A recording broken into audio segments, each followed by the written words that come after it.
firman Allah.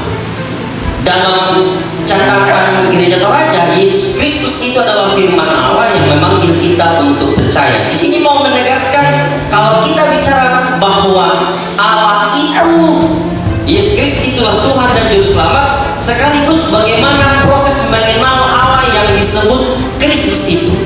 Jadi posisi bab 2 ini mau mengatakan ke warga Gereja Toraja dan warga-warga yang lain, kalau kita menyebut Yesus Kristus itu Tuhan dan Juru Selamat, lalu bagaimana? How to know Him di sini?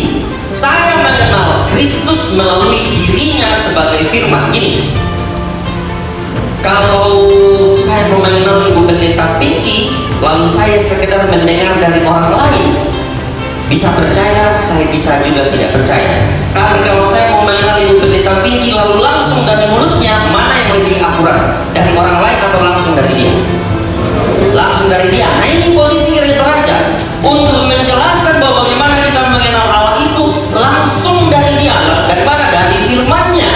Yesus Kristus itu firman Allah untuk memanggil kita percaya kepadanya.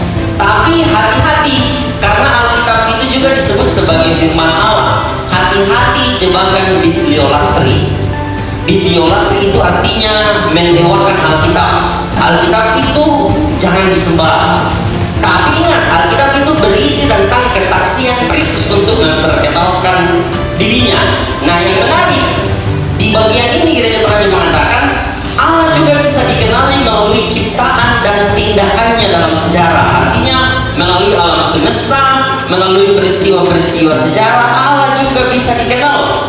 Tapi pengenalan kita kepada Allah melalui ciptaan itu tidak cukup, tidak sempurna, dan cenderung meraba-raba.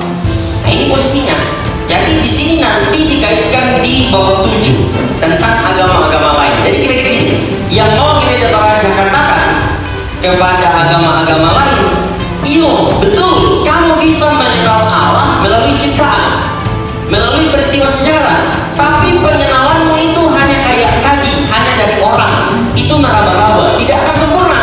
Kenapa tidak sempurna? Karena bukan langsung dari dia. Kalau tidak melalui firman-Nya, kalau tidak melalui sabdanya, kalau tidak melalui kata-katanya, bayangkan di situ posisi Gereja Toraja. Jadi apa tugas teman-teman sebagai PPGT?